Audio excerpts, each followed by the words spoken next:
Welcome to the Frozen Forum podcast. My name is Alex. I'm your host. I'm joined here with Nathan, the other host of the podcast. Hey, hi Nathan. What's going on today? Not too much. It's a late night episode. Bringing it super late tonight. Late night. Nathan be cranking out those trivia nights in the city, eh? Yeah, went to the Boston Pizza Trivia Night. It's pretty good. Pretty good. Some of the guys, few pops. Feeling good. Ready for this episode. Nice. You got all the Habs trivia questions right? Yes, of course. Although it was definitely related to Habs. Yeah. No, perfect. So, we've got a lot to talk about today, and we've played 3 preseason games. In those 3 preseason games, we've gone from being super excited about the season to being either pissed off or very sad. It's like a little both. Do you want to just this was like an emotional wreck of a week, I have to say. I can't remember the last preseason where we go from such a high to such a low. Any team from being on the highest of highs to the lowest of lows within a week span. But yeah, I think we start off with the Habs Leafs in the Scotiabank Arena, and we were there. We were there, and we recorded a reel. Yes, we did. Got to check out the Instagram. You can see that there. Yeah, no, that was a great game though. Eh? We had some pretty good tickets. Got to see the game from a pretty good view. Tickets usually cost like $400 in the regular season. They were not anywhere close to that in the preseason, which was beautiful because intern salaries are not paying for $400 hockey games. Nope. But what do you think of that game? I mean, I had a great time just from a general vibes perspective. We lost the game, obviously sent in a bunch of our rookies, a bunch of our prospects in the game. But what stood out to you? What did you like? Tell me about it. Super high level. I mean, I talked to you and Oliver about this already at the game. You guys saw the final score. It was 2-1. But you got to remember, the Canadiens played essentially their AHL team. They had a few guys that would actually be playing on the roster this year. We lost 2-1 up against the Leafs. The Leafs full team minus Austin Matthews, pretty much. And it was Austin Matthews is the only guy that scores on the team, though. True. But now he has to be a leader. So now maybe he'll be thrown off because he doesn't know how to do that. So then he'll forget how to score. There you go. No, it's totally right. I mean, 2-1. What were the shots again? Do you remember? Yeah, it was 36-13 or 38-14. What a great showing for Jakob Dobbs, eh? Yeah. Or however you say his name. God. Stood on his head out there. If he can play like that, damn, we got another Carey Price. I was saying last week I do want Carey Price back, but if we got him, and I think he's our 3rd string goaltender right now. Right. Yeah. No. So who stood out to you? Like I've been talking about Laine Hudson, Lainer over there, and I don't know if you've watched too much of him. Maybe not even a full game from him up to that point. How was a full game of Laine Hudson? It's unbelievable when you get to see it in person. Like, when he is on the ice, you know he's there because the Habs are looking for him. And when he gets the puck, he controls the entire play. Heading into the offensive zone, no one touches him, especially on the power play. No one touches him, and he plays that rover position so well. I mean, yeah, what do you think of Laine Hudson? No, I mean, I totally agree. It's the thing that we hear from all other media sources outside of true Montreal media is, Laine Hudson is pretty impressive, but he's only done it, at the college level. So, is that really going to translate to the NHL? It's like, this guy steps on the ice and he controls the play. That's just what he does. And he does it better than I think anybody I've ever seen play hockey. I don't remember. I don't know if there's a person in the NHL who has the ability to control the puck the way that he does. Now, are there people that are more offensively gifted? Of course, right? I mean, I don't think we're here trying to say that Laine Hudson right now is Cale Makar, right? Are there people who are better defensively? Yeah, I think we saw that. There was probably a few plays where we were like, oh no, Laine, watch out there. Like don't get too caught up in the play in the offensive zone. But I mean, those are things that he's going to learn, right? We're right now in a place where we're excited. This kid is exciting. And I don't know about you, but I think he's on an opening night roster. No, absolutely his. I mean, he showed what he's capable of throughout the entire preseason. I mean, we've got one more game left before the actual season starts. One game on Saturday against the Ottawa Senators once more. Once again, yeah. Talk about that game later. But yeah, he's definitely earned his spot. I mean, if Marty St. Louis doesn't put him on the roster, I don't know what he's doing. I just don't see any world where he's not on the opening roster. Yeah, okay. I think we can go with the assumption that he's going to be that kind of player. Jayden Struble was playing in that game as well. Did you have any takeaways from him? You might. Well, because I know we were talking about during the game. Like, you look at how hard Jayden Struble goes into the corners to like fight for pucks and stuff. And I mean that like we talk about all the time about Arbor Jack guy and how tough of a guy he is. But like Jayden Struble has got to be one of the most underrated like physical aspects of our team. Like, I would not want to go anywhere close to one of the corners. And I mean, I've talked to somebody who's played against him in fairly high competitive hockey, and he said like, man, like, I don't ever want to see him again. Like, I hope I never have to play against him. And that says a lot about a player. And we saw a little bit of that in that game. We saw a little bit of it just in this game against Ottawa. I think he's got a good chance of making the lineup too. And this is where we have this whole problem of having too many defensemen that are NHL ready or should be playing NHL minutes. So maybe we'll see something come of that. But other than that, I think the general vibe of the game against Toronto was that, you know, the prospects played really well. We sent them out there to see how they would do against a real NHL team and real NHL players. We lost 2-1 with Dobbs standing on his head. Sure, but like we lost 2-1, right? Like we scored a goal. Like, arguably, we did not have the offensive firepower to be scoring goals in that game, right? Like, it should have been like 6-0 by all accounts, right? So good goaltending, positive EV on the goal scoring side of things. What more can you ask for? So game one, we're both happy with game one. I'm sure all Habs fans were happy with game one. Yeah, for sure. Now, let's head into the second game against the Leafs at home in Montreal. Where do we start? 1 minute and 58 seconds into the game. Yeah. God. The Montreal Canadiens, fun fact, last season, 2023-2024, the Montreal Canadiens were third in the league in games missed to injuries. The season before that, they were first. The season before that, they were first. Over the last 3 years combined, the Montreal Canadiens are first in games missed to injuries. You would think that at some point in time, that would correct back to a mean. You know, at some point in time, we need to be last in the league in injury minutes, and we have nobody getting injured for like 90% of the season. Nope, we can't even get to the season this year. God, what happened? Like, I mean, you're a defenseman, Nathan. Tell me what you saw in that play. Tell me what, like, oh. Terrible. So Laine is just a simple zone entry. I mean, he's splitting between two players. It was one of the Habs players and one of the Leafs players back checking. Then you have Cedric Pare on defense coming up, flying up, trying to make a play.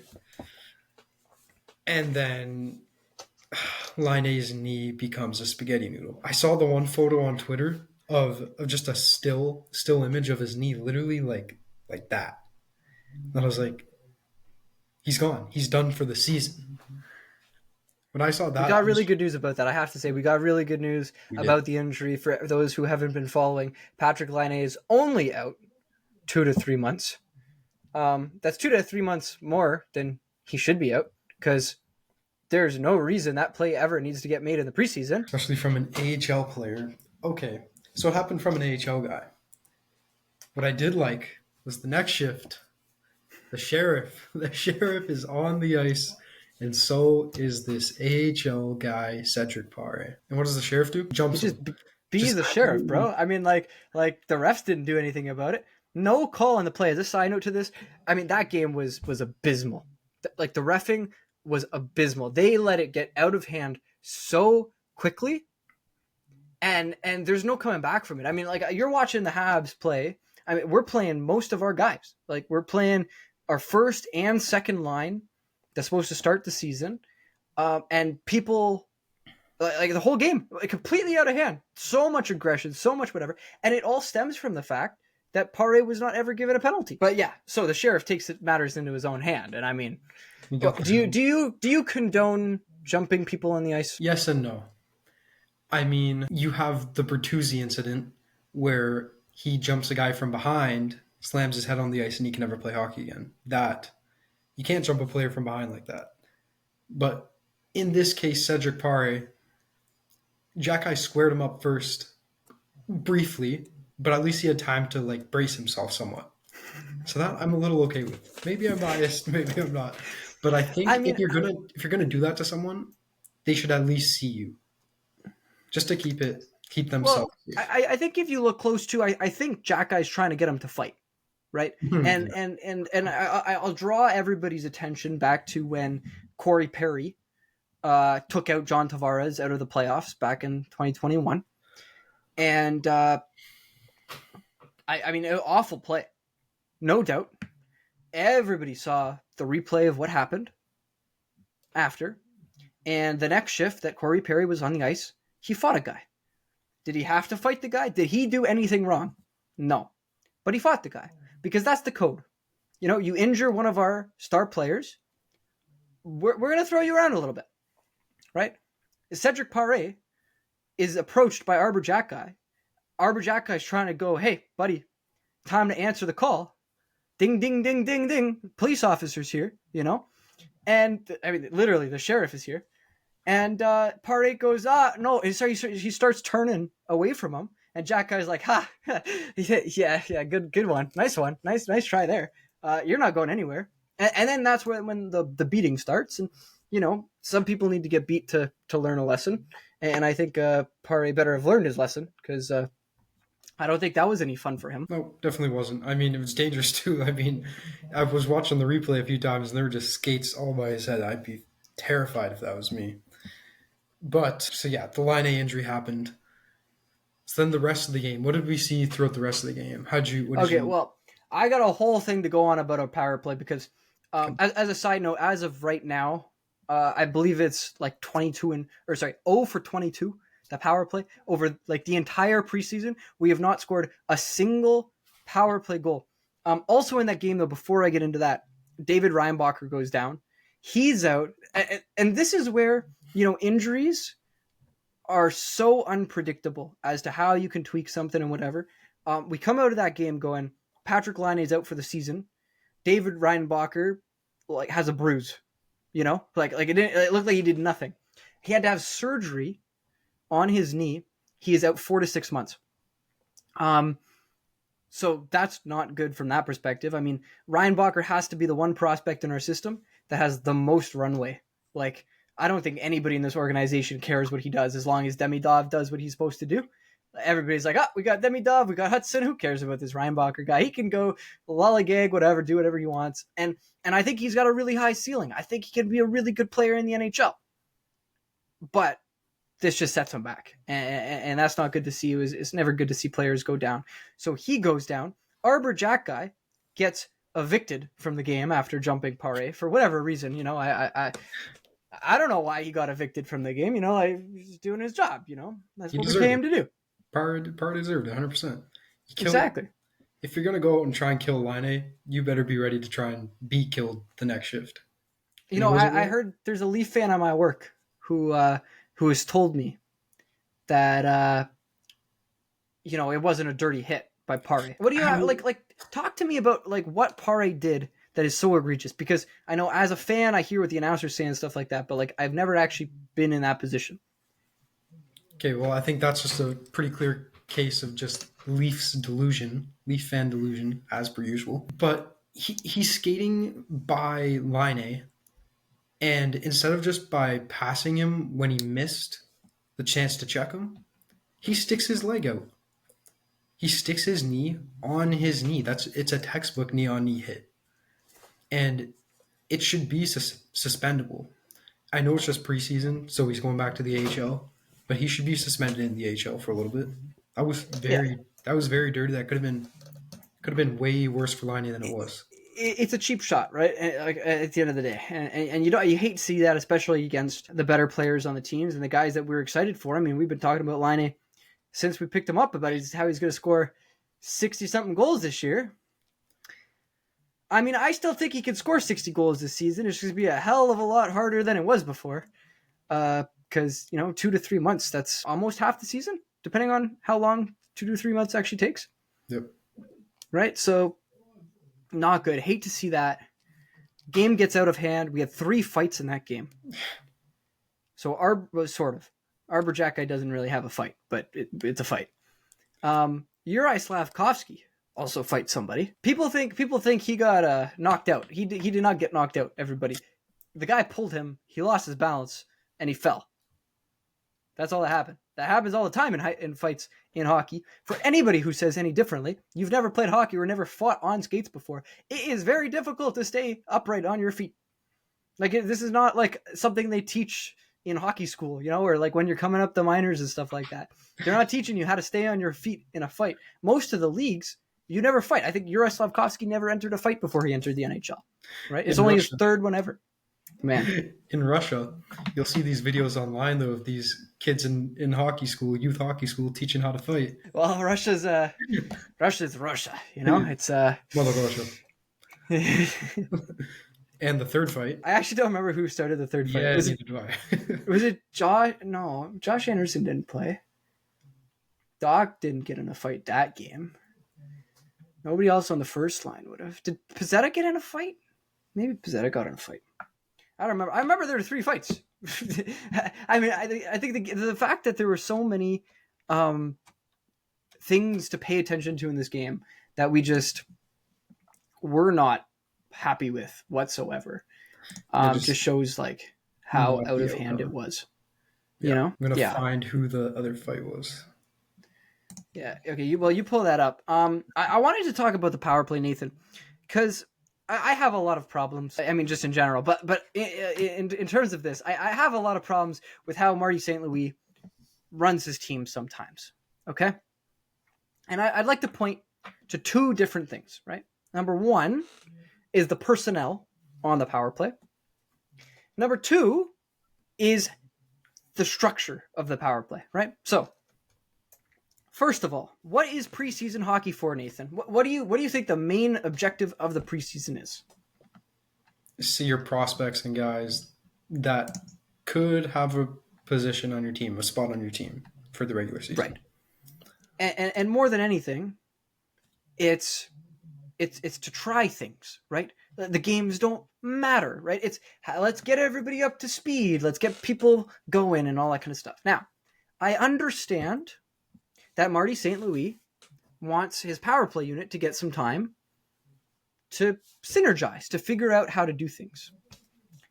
However, when the first unit of the power play is Nick Suzuki, Cole Caulfield, Uri Slavkovsky, Kirby Dach, and Mike Matheson, the only person different on that power play is Kirby Dach. Okay, so you need to practice some of that in the preseason to figure out how Kirby Dach fits into this whole thing. Great. Sure.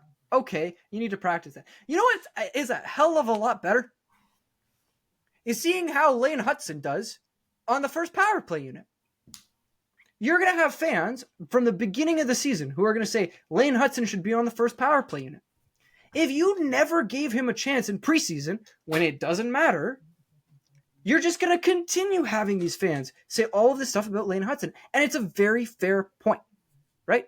Put the guy on the power play unit and see what happens. We were 27th in the league last year. You know what I mean? The fact that this coaching staff continues to put the same people in the same, not even the same positions, because now they're doing a whole thing with that. And that's a whole other issue. But you have a star. You have a guy who you and I have agreed is starting lineup against the Toronto Maple Leafs opening night, right? He's going to be on the team. Yep. What is he really good at? He's good at being on the power play. Now, if you play him in 3 preseason games on the first unit of the power play, and nothing goes well, and he doesn't pass, and he makes bad decisions, then you can say, hey, it's okay. Look, first game of the season, we're going to go back to Mike Matheson, the guy who's been on the power play all of last season, right? It's not like he's picking up something new and just learning a new skill, right? It's like, then you could say, oh, look, Laine didn't do that well. So we're going to put him on the second unit. We'll bring him up. We'll give him some time. We'll let him develop, whatever. Doesn't matter in the preseason. But then if he does well, then you start the season with a good power play. Because as much as we like Mike Matheson, who scored 60-something points last year, he's not that good. The guy can't keep the puck in the zone. There's like 3 different power plays. I was so mad at Mike Matheson. You're a defenseman on the blue line on the power play. What is your one job? Your one job is to keep the stupid puck in the zone when you win the faceoff. Like, I don't understand how your team wins the faceoff and the puck does not stay in the zone. One job. Put Laine Hudson on the power play. What do you have to say? Tell me, like... I wasn't paying attention too much to the power play like you were. But when we went to go see them in Toronto, I recall seeing Laine Hudson on at least 2 of the power plays. Oh, no. He was in that game, but that game we had none of the guys that are going to be on the first unit, right? Yeah. Like our first unit is Nick Suzuki, Cole Caulfield, Uri Slavkovsky, Kirby Dach, right? I agree with that lineup. I think if we have Laine, then you get to mix and match sometimes, but like... But yeah, definitely in preseason, you should be throwing Laine Hudson, even other guys that you think could be on the open night roster. You just throw them in just to see what happens. 27th in the league. Got nothing to lose. Might as well test new things, try and bump ourselves up or something. No, honestly. And it's like, but more than that, the whole future of this team is not riding on Mike Matheson's shoulders. The guy's going to be gone by the time we're actually competing for a playoff spot. Now, I understand that you have to earn your spot in the NHL, right? But you also have to earn the right to stay. And yeah, did Mike Matheson do an okay job on the power play? Sure. He got some points. But like, if that's how we're judging the power play, and that's how we're judging his efficacy on the power play, I could be pretty good on a power play too if I touch the puck every once in a while and then Nick Suzuki gets the puck. That's how it goes. Laine just has a way of moving the puck that would be so well suited to a power play. Just in general, anything in the offensive zone. I want to see him. So that was my first qualm. I don't understand why we don't put Lainer on the first power play. Now, let's assume that I'm okay with the personnel. Nathan, do you know how to make a good, strong power play unit in the NHL? 4 forwards, 1 D-man, lots of offense. Sure. But how do you make it be like Tampa Bay's is a really good example, right? Tampa Bay's for the longest time one of the best power play units in the league. Edmonton as well, right? Some of the best power play units in the league. What makes those power play units good? What do you think it is? What do you think contributes to that? They got solid chem. They work a very efficient cycle, and then they work the triangle really well. Right. But then you'll notice that every single person on that power play can score, right? But not only that, every single person on that power play is dangerous from the position that they're in, right? You put Leon Draisaitl on the right side of the net, and any pass across the ice, this guy's one-timing it in the back of the net, right? That's his sweet spot. You got Connor McDavid that gets to go wherever he wants to go. You got like Hyman, who's going to the front of the net, who is like ridiculously good at tipping things and whatever. You've got Nugent Hopkins, probably, I think, on that first unit, in like a bumper where he can play pretty good and come down sometimes for one-timers as well on the left side. And then you've got Bouchard now, right? And Bouchard's got that shot from the point, right? So everybody is dangerous. And the reason that makes a good power play, I say the same thing, for Tampa Bay, right? You got Kucherov on the right, you had Stamkos on the left, you had Sergachev at the line or Hedman on the line, depending on who was healthy. You had Sorelli or Point or whatever in the middle, right? You have dangerous people in spots where they can all shoot, where things can happen very quickly, passes can get made very quickly. That is how a good power play unit works. They started Cole Caulfield on the right side of the ice. On his offside. He can't one-time the puck. How are you supposed to be dangerous? Maybe they're just trying the new things that you want him to try. No, but that's not what you do, right? Like we were getting a power play unit at the end of the season where Uri Slavkovsky's at the right side of the ice because he's a left-handed shot. So what does that mean? It means that the defenseman can pass him the puck and he can one-time it, or the person across the ice from him can pass him the puck and he can one-time it. and the puck is closer to his body, or sorry, like the stick is closer to where the puck is coming from, and so the one-timer comes off faster. They were putting Kirby Dach on the right side of the ice, or sorry, yeah, no, I mean they put Kirby Dach on the right side of the ice. They put Cole Caulfield like at the bottom of the ice. They put Juraj Slafkovsky in the middle of the ice. Juraj Slafkovsky is the only left-handed guy, only good left-handed forward on our team. Everybody else is right-handed. Kirby Dach is right-handed. Nick Suzuki is right-handed. Cole Caulfield is right-handed. You have to put a left shot on that dot because you have to have that option. If you don't have that option, the goalie's going to cheat. He's just going to stay over on the right side of the net because he knows that there's no goals coming from the other side. It's what happened when Jonathan Drouin was on our power play. Because when is Jonathan Drouin ever going to score? Right? He's not going to. So the goalie was like, he's not going to shoot on me. I'll just go cover this guy. And then nobody scored because they never had to. You know what I mean? You know what I'm saying, right? And like it's things like this. Like you have to put Cole Caulfield where you can one-time it. You have to put like Juraj Slafkovsky on the right side where he can one-time it. Kirby Dach is a brilliant bumper option. Right? He has the things. And then you let Nick Suzuki do Nick Suzuki things and roam around the ice and go wherever he wants to go because he's good at creating things from everywhere. Right? He's good at finding the lanes. Do you remember all those goals we scored the one season where Nick Suzuki would come up the right side of the ice and sometimes he would just snipe it. Boom, goal. And sometimes he would look like he's going to snipe it. And all of a sudden, Cole Caulfield's one-timing it from the left side of the ice. That's a dangerous power play. Just do it, please. That's all I'm asking. That's all I have to say. Nathan, you can go into whatever game you want to talk about now. Like, I've taken up enough time on this thing. I've been so fed up with how they manage a stupid power play because they don't understand that you have to be dangerous from every position. And then they put... So you think in that second game there against the Leafs, we lost 2-1 again. If we had played the power plays better, we would have had it. We were like 0 for 8. We had like 8 power plays.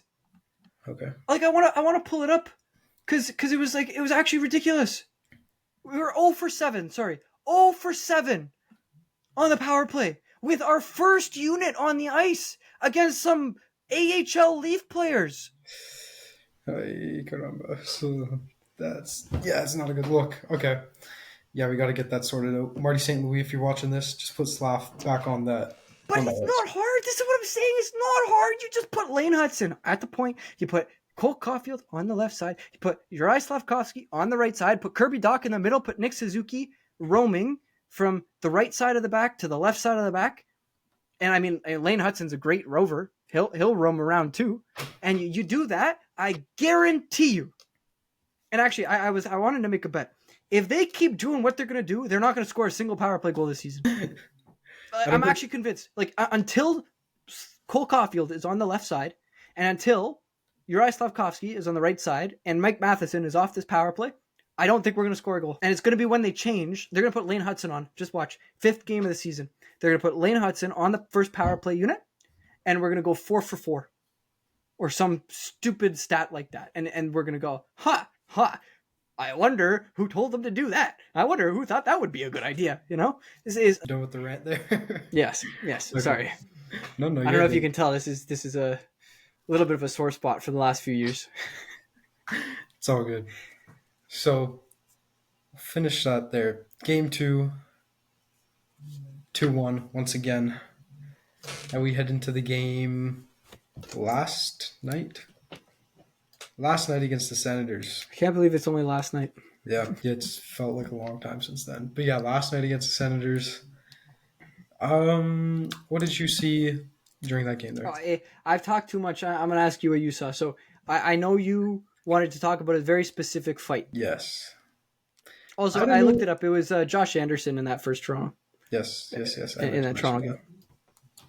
So I didn't realize that we had another enforcer because he didn't play last year. Mr. Kirby Dach. Numero 77. It was Kirby Dach. And I gotta say, it was one hell of a fight. I wasn't expecting those bombs to come from him. Man, Bro, he's throwing rights, and then his right hand gets tired, so he starts throwing lefts. Yeah. What was it? Riley Greig? Yeah, Riley Gregg, the guy who took him out in the first period, bro. Yeah. Which, as a side note, that is a 2-minute penalty for interference. But when Jack Guy does it, it's a 5-minute major? Yeah. Huh? Yeah, it was the exact same play. Quite literally the exact same play. I want to put refs on that, like, the media thing at the end of the game, and I want them to answer, like, hey, why was this? Why was this? They don't have to answer to anybody. That's why they make these stupid calls. Oh, my goodness. Talk about another game going out of hand. Yeah, we'll start with the fight there. I like that Doc was able to stand up for himself there. And I mean, you saw him chirping the Senators bench, even the fans a little bit. It was good. It was Did good you to see what he said to that one fan? No. Oh my goodness. I actually can't believe that this happened. There's a video of him, right? So he's getting ejected from the game or whatever because they gave both him and Greg, I think, like 5-minute majors and like game misconducts for fighting. He's walking down the tunnel, the Montreal tunnel, right? There's an Ottawa Senators fan beside the tunnel with his girlfriend. The Ottawa Senators fan is chirping Doc as he's walking. Doc turns around, goes, hey, you're pretty cute. Call me. And he walks down the line. He's talking to the guy's girlfriend. The guy's there with his girlfriend, and Doc's like, hey, call me. Yeah. Like, good job, buddy. Like, what are you, like, I've never seen that before. That's the best thing I've ever seen. That's so Call funny. me. The only other fan interaction I can think of that happening was in, like, I think it was Buffalo, where a player got hit in the face with a puck, or he was in a fight and he was bleeding. And one of the opposing fans in the stands pointed at his nose and went like that because he had blood on his face. Right? Have you seen this clip or no? I don't think so. Keep going. So a puck hits, or he's bleeding from his nose, and the fan's chirping it, giving it to him. And then the next period, just a simple breakout play. One of the players shoots it out of play, Oh my god! and it hits him. this fan in the nose, and his nose is dripping blood. So the player comes back, skates in front of him, and just points at him and does the same gesture. It was golden in the NHL. Yeah, Yeah, in the NHL. Yeah, man. No, okay. I mean, this game they realized that they shouldn't be playing all of their star players. Yeah. So we didn't. I mean, we played against Caillou on the Senators, eh? Do you see that he got out? Yes. You know who I'm talking about? Mr. Kachuk. Yes, Caillou. Yes. I've never heard the ketchup one. That's pretty good. Yep. I heard today somebody I know calls him Caillou. I think that's pretty funny. That is pretty good. Yeah. But Buddy's out after fighting. He fought Jack Guy, right? Man, Jack Guy getting in all of the fights. Yeah. I would like to say that Jack Guy hit on Stützle perfectly clean. No, I'm not kidding. Okay, his hit and Grieg's hit, they were both dirty. No. I'll say Grieg's was worse. Do you know what? Go back and watch this video. Arbor Jack Guy does not hit Tim Stützle's head. It looks like it, but he doesn't. What actually happens, they slowed it down on the TSN broadcast, and they're showing this angle. What happens? Arbor Jack Guy comes over, his shoulders hits Tim Stützle's hands. Tim Stützle's hands go into his own face, and his stick cuts his nose. Not Arbor's stick. Tim Stützle's stick cuts his own nose, and he goes down on the ice. That's why, like, he gets up so quickly, because he didn't actually get hit. There was no actual, like, big contact. It just happened quickly, so... Yeah, and the guy dives. Like, Stützle known for diving. The guy dives more than a dolphin in marine land. Like, God. Yeah, another action-packed game. We see a Kirby Doc fight. Arbor Jack Guy with, I think, another 17 penalty minutes. Yeah, he got ejected from the game. He got ejected within like 4 minutes of the game starting. Well, at least he's doing it in preseason. Doesn't matter. Especially if it was in Ottawa. Just let him know. Let him know what's up. Yeah. No, but Struble doesn't come back to that game. Chuck doesn't come back to that game. So basically, the Ottawa Senators had the exact same game that we had against the Toronto Maple Leafs on Saturday. This Yakimchuk guy is pretty good, I have to say. I'm He is. gonna. I was gonna say we were chirping him last week, but he's looking filthy. He got a goal on us. Pretty nice goal too. It was, yeah. Although he would never have scored it on the Habs. Actually, well, maybe he would have because they don't put Cole Caulfield there anymore. But like on the Habs, Cole Caulfield should be there. And if Cole Caulfield was there, he wouldn't have been there to be able to score.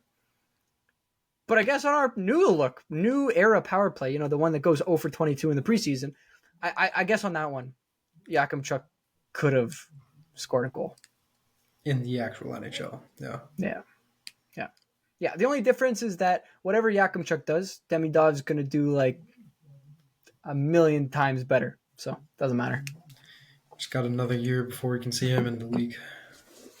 Yeah, well, one more year. I mean, he's doing great things. He's, I think it was 8 points in his first 10 games or something like that. Okay. With SKA. Yep. Not bad. I like it. That's good to hear. So I guess the recap on that game, we ended up losing 4-3, but I mean, I think it was a pretty even matchup once Kachuk and Stützle were gone. Thought we held our ground pretty well. Just got to see what happens heading into the regular season here. Okay, so we got one more preseason game on Saturday. We'll expect that one to have basically full NHL rosters on both sides, I think. A question for you. Who do you think takes a spot in the lineup now that Laine is not going to be playing for the first 2-3 months? Are we assuming Pezzetta has a spot already? Pezzetta, 100%. Think so? Not Kapanen? No. Pezzetta's proved himself a little more. I mean, Pezzetta had that fight, so he's another guy that we're going to need as that tough guy on the ice for us. I mean, did he put up the most points for us in these last 4 games? If not, if he's not the first, I don't know if he did. He's one of the top 3. Sure. He's proven himself against solid teams. I think he's earned that spot. And you think?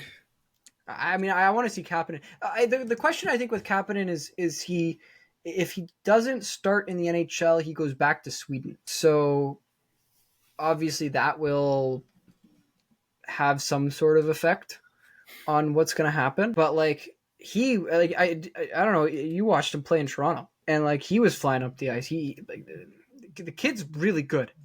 Mm-hmm. He's better than Evans, I think. I think he's better than Dvorak. I don't know. I mean, again, they don't take Matheson off the first power play unit, so I don't know if this team would actually put young players into the lineup in favor instead of these old guys or the guys that aren't going to be on the team long term. I mean, Dvorak, they're hopefully making trades with at the trade deadline if they can trade him. Probably not because he's not very good. He doesn't even win faceoffs anymore. It's what use is he right? But I think Kapanen can make the thing. Also, Emil Heineman has been in the conversation. The thing is Kapanen, I see a ceiling as a second line center. I think he could do it. Honestly, he has the skill set. It's just a matter of if he could put it all together. Heineman's going to be a fourth line player. Nobody's trying to tell you that he's going to be anything more than that. So to me, you put and the same as Pezzetta, as much as we love the hair, we love the fights, the aggression that he brings, it's fourth line player. Okay. So but you want to see Pezzetta? I love the hair. I support. I just think they're gonna pick Pezzetta over Kapanen because Pezzetta's been on the team before. Yeah, no, that's fair. Yeah. And I guess maybe it's a good thing to send a guy back to Sweden to develop and stuff. Some little bit more motivation before he comes back next year. Could be. See what happens though on Saturday night. We will see what happens, and actually, we'll probably record next week's podcast after the official home opener of the Montreal Canadiens, because we play the Toronto Maple Leafs next Wednesday, first game of the regular season. We got a big fantasy draft this Sunday. Yes, we do. Which I'm all ready for. I got a model set up. I've got the drafting dashboard all set up. I'm ready to do that. Good times coming from Montreal. Well, what else have you been following in the NHL, Nathan? I know you pay more attention than I do to everything else going on in the league. And this last week, I've been watching really just the Habs, just keeping up with them, and then I don't know. One funny thing I saw was the Flurry prank. Thought that was pretty good. Did you see that at the Minnesota Wild game? So they have their TV timeouts, and the ice crew comes out to clean the ice. He comes out with this thick fake mustache and this fake wig, and he has a shovel, and he's just going up and down the ice, skating repeatedly by the bench, saying, "Come on, let's go, boys! Let's go, boys! Let's get something going here."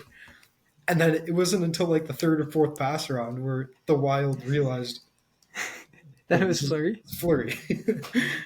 So I just thought, well, What a guy!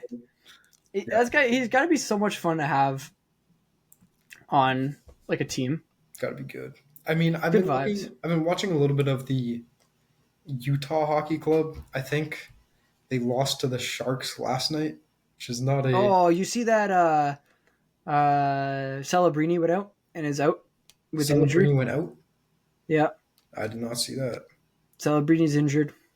That is not good for them. There are a lot of people. I've actually seen a lot of. I saw a list today, and there are way too many injuries this preseason. Like so many people are out. It's been bad. And like that's not good for the game, you know. Like these are players that people are going to pay money to see. Yep. And obviously, like we don't like seeing people get hurt ever, right? And unless their name is Chris Kreider, but that's for other reasons.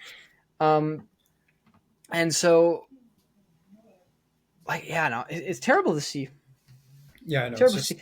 It's been one of the worst preseasons in terms of injuries that I can remember. There are a lot of people, Nathan, who say that the preseason should be shorter. Or just exempt players that are going to be on your opening night roster. 100% going to be on your opening night roster. Like, you shouldn't be playing a Cole Caulfield, Nick Suzuki, or a Slavkovsky and just fill it with AHL players or these guys that you don't know if they're going to be on the roster or not. So you don't kill your superstars in the preseason. That's pretty stupid, eh?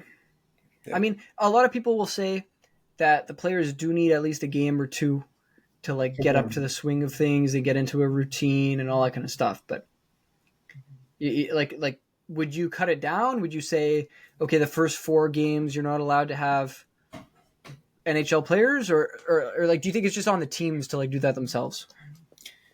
I don't even know if that's something the league could enforce, but if I were to do it, I'd say, so in the preseason, you get 6 games.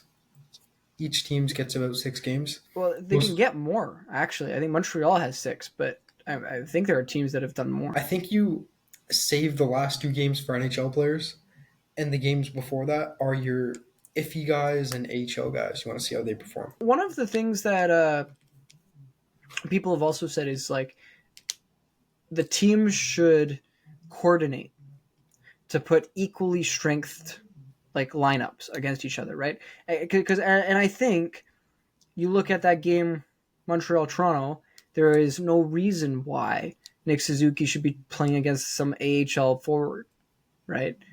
Even if his name is Nick Robertson and he might play in the NHL, you know, like I don't see any reason why he should be playing there. Do you think that should happen too, or is there value in seeing some prospects play against some NHL players? That's where it becomes this sticky area. I mean, I just don't think you do. Like, you got to protect your NHL team at the end of the day. Like, I mean, the team is a business and you want fans to come out and see, and you want, as a fan, I want to see Patrick Laine play opening night.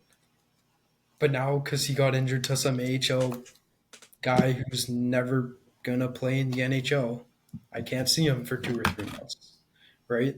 Like, I think you need to have some sort of regulation keeping the AHL guys and prospects in those first few games, and then you have the option to let your roster players play in the last 2 games. No, very fair. Very fair. Okay, before we wrap up this episode, I'd like to introduce a new segment I think that we should do. Okay, I'm going to call it. Actually, I don't have a fun name for it. We're just going to call it the 3 stars of the week. Okay? So over the last week, we've had 3 games. I want your first, second, and third stars of the week. Maybe a little bit of why for each one of them. And just as a precursor, whoever you choose as your first star this week, there has to be a different person next week. So you can't choose Laine Hutson every week. Okay. First star, Laine Hutson. First star. I don't think I need too much explaining there. We've been talking good things about him for the last 2 or 3 episodes here. He's just controlling the play. Star number 2. I'm gonna go with Jack Eye. Jack Eye for standing up for the team the entire preseason. Laine gets killed, he goes and tries to kill the guy that killed Laine. Also, just fighting. How many times did he fight? 3 times this preseason. Yep. It just gets the energy going, gets the team going into the regular season. And the third star, Dobes. I mean, every game he played, he looked really solid. I That was the mean, first. He only gave up those 2 goals that he gave up to Toronto. It's the only 2 goals he's given up this preseason. yeah. I wonder what his save percentage is because that game was 30 plus something shots, Yeah, and then he played another game, so it's probably near the 50s. So yeah, what's that, near like the a 950s. 9.6 save percentage? That's pretty damn good for preseason. Take it every day of the week. Yeah. Awesome. I What like do you him. increase? I like the 3. Obviously Lainer's first. I don't think you can do anything different there. Yeah, no, I actually I completely agree with your list. I don't think there's any changes I would make. Maybe throw Kirby Doc in there as like a uh, what do you call it when you like an honorary mention? Yeah, Okay. throw him in there for that. But yeah, no, we'll get better ones, and we'll have better reasons for them as the season progresses, because we're going to actually start scoring on the power play, hopefully, and doing a bunch of other things. And actually, it just came to me. I had one other thing I wanted to ask you in this episode. Obviously, we've talked about Jack Guy and him being the sheriff and the guy who goes out and makes sure that you can't rough up any of our players, right? I was talking to my dad, and he said, back on the Edmonton Oilers team, back when Wayne Gretzky was playing, the GOAT of all sports, when he was playing, there's a guy named, I think it was Marty McSorley, Mm-hmm. who was on that Edmonton team. And the thing that my dad remembers, so who knows if it's right, shout out Dad for not remembering things a lot of the time. The thing that he remembers is that Marty, after somebody hit or made some kind of dirty play against one of the top players on the Edmonton Oilers, Marty would go over to the other team's bench, point to their superstar or one of their stars and say, "You're next." And that's what he would do. And he would go after that superstar or that guy, whatever, right? So here's the question. Pare, or whatever his name is, hits Laine, takes Laine out. He has to pay for it. Would you rather see Jack Guy go after Pare, who's this AHL guy who doesn't matter, or would you rather him go pick a fight with one of the top prospects on the team or one of the top guys that's playing that night? In preseason, you just go after the Pare guy. I mean, you're probably never gonna get the chance to see him in hockey, and he's not gonna be on the Leafs opening night roster, so he's probably never gonna be on the Leafs roster. So you take it out on him then. But in the regular season, yeah, you start to make threats towards some of the bigger guys. Because the point that's made, right, is yeah, you're always going to have these little shits that come up who know that the only way that they can make it in the NHL is if they play dirty and they get these cheap shots and stuff, right? And they know they're going to get beat up for it, right? Like when Michael Pezzetta goes out onto the ice and he goes and starts lambasting people into the boards, he knows that somebody's going to pick a fight with him if he does it to the wrong guy, yeah. Right? I just think those people are willing to get in those fights to make the hits that they do. I mean, maybe Party's not willing to get in a fight because he said no, but most people like that are willing to get in that fight. I think as soon as you say, "Hey, I don't care about you. You're some guy on the fourth line. Well, you just hit one of the guys on my second line. I'm going to go after Willie Nylander. I'm going to go pick a fight with him, or I'm going to go in and crush him into the boards, even though he doesn't deserve it, right?"